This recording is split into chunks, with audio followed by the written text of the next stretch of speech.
some food will always help you through the night.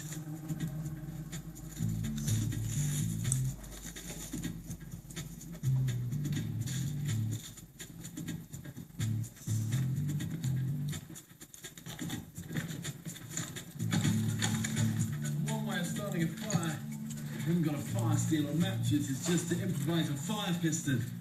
And you can do that just with 2 bits of tubes. I've taken this off that ultralight. They fit nicely together to create an airtight seal. And the principle works with compressed air, creating heat in the same way when you put your finger over a bicycle pump, it comes away really hot. Get a bit of charcoal, force that into the end, and that's the bit that's going to take the ember. With the other end of the tube sealed, the fire piston is now ready. You need to give this a good whack, really generate that compressed air and heat. Pull it out and you'll have an ember.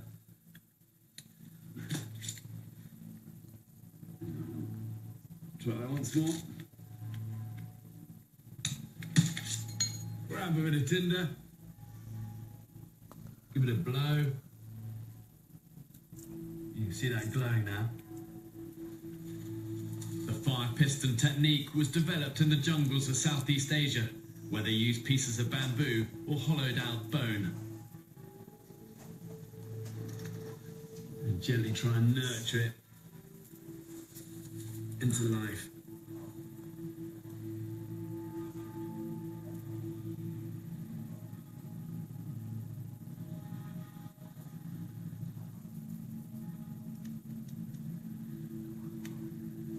Look smoky. Okay.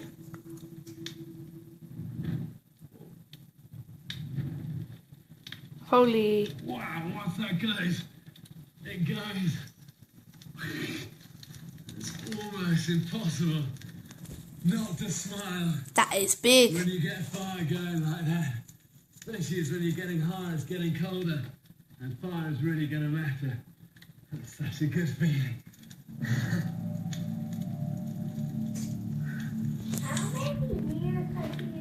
With a fire stoked, finding food is the next priority. That's a question. With Jack If anyone knows in his forest, how many years has he's been doing this for, put it in the comments. Right, who go under here? It's Bear Grylls. How many Mountain lions often leave part of their kill years have hidden. we been doing This is a this peccary. stuff? The local species, a wild pig. That's all Ugh. there's left of that. There's still meat on that to eat. Let's take that back to the fire. But this region is also home to other predators, apart from just big cats. There's bear poo. You're gonna get black bears in these woods. You can see He the picked up acorns. bear poo. It's been feeding off. See all of that? Thing is, black bears aren't only herbivores, they're also opportunistic. If they smell meat, they'll take it. This does kind of compromise this as a campsite. If I'm going to be cooking and eating this, it means it's going to be a bad place to camp as well. Do you know what? Let's just get this fire. I'm going to make a plan for this.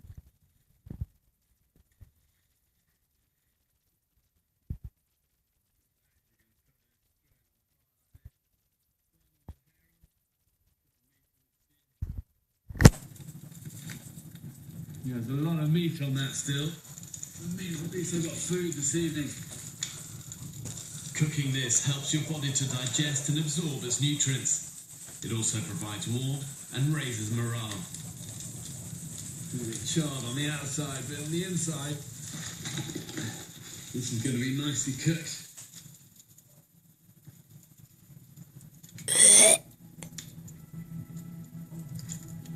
Actually, a bit of the shoulder meat is well cooked, that's alright.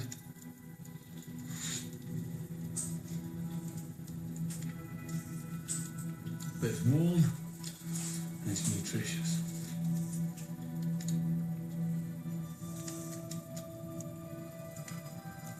Filling my reserve parachute with grasses and pine needles will protect me from the worst of the coming night's cold. and like make a giant sausage of it. If you're on the ground, it's more important to insulate yourself from below than above, as the earth will suck warmth from you faster than the air. But where I'm going, that won't be a problem. Let's go. When you're asleep, you're at your most vulnerable to bears and mountain lions that roam here. Now, this is going to work, but being completely out of their reach means you can sleep relatively safely. Yeah, you're not going to want to fall out of it, but it's going to be good, and I've got somewhere nice to suspend it from as well. I'm using the remains of the parachute to make what's known as a hanging bivouac. Climbers often use these when they're halfway up a mountain. Climb down into this.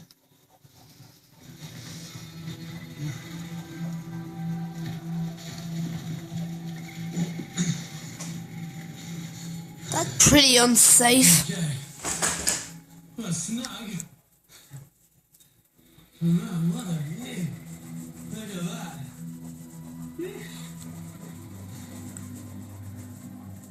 What happens if you roll over? Let's see.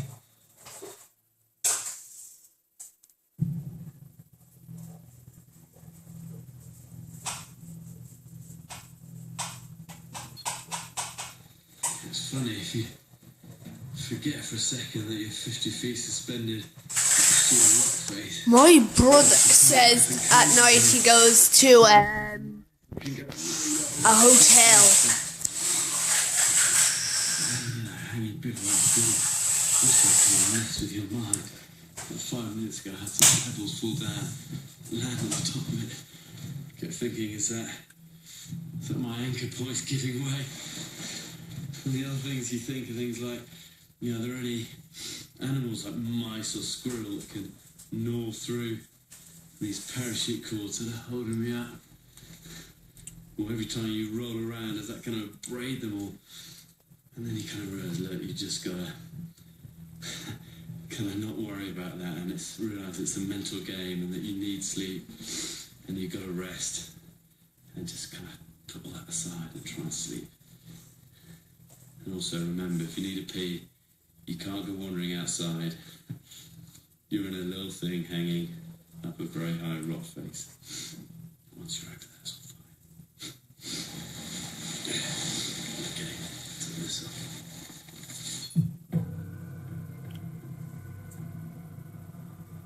This tough mountainous region of Arizona is covered by razor-sharp thorns, where every bush and tree seems like it's against you.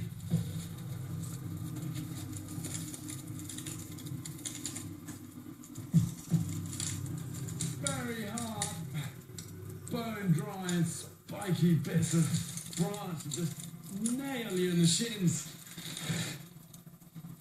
To stop and do something like this, otherwise I'm going to end up with no skin on my shins. Yeah, even a bit of bark like this. Use that as an improvised shin pad. Let's break it down. I've been out in the wild with so many people, and something starts to niggle, and they just kind of try and tough it out and push on, and actually they'd be way better off just stopping and doing something about it. Look, even something like this, cover my shins, and we'll just stop them getting absolutely shredded. Okay, that's going to help. Okay, get back into it. Wow, that's way better. Now we'll make some progress. This terrain is so hard to travel through that the great Apache warriors Geronimo and Cochise successfully held out here against the US cavalry for many years. Wow, just an incredible view. All the way through the mountain, down to the desert plains. Actually be a good place to signal from up here. What you have is a massive visibility range, 360 degrees, that you don't have when you're down amongst all the scrub. You know, somewhere up, lying up here is your best chance of being spotted by a light aircraft or even people. You know, if you can signal in some way, even like that bit of metal from that ultralight, and get anything that can polish up, nice and shiny, it will reflect the sun. When you put your finger up in a V, Reflect the sun on the back of your hand, put your target in the centre of that V, and then flash it. The flash from a good signal mirror can be seen 50 miles away, but anything reflective will work. Someone was even rescued once using nothing more than the hologram on their credit card. No one sees your signal, you'll need to move on. And ahead of me is yet another rocky barrier. Let's get up this thing. Not looking particularly brilliant. Yeah, not that way. Joe, this is going to be our best option. Can't check this out. It's a bit of a crazy one. Yeah, rather than trying to go over all of this, it might actually be way easier to use this hole. Try and get a line from here, straight across those pinnacles, shin across it, and then go straight down the other side.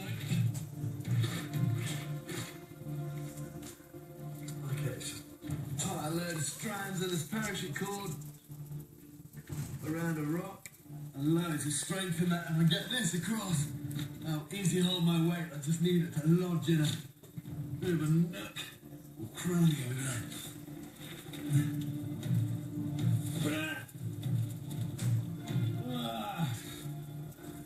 But this technique just isn't working, and that's when you need to think outside the box. Blinking awkward angle to throw from.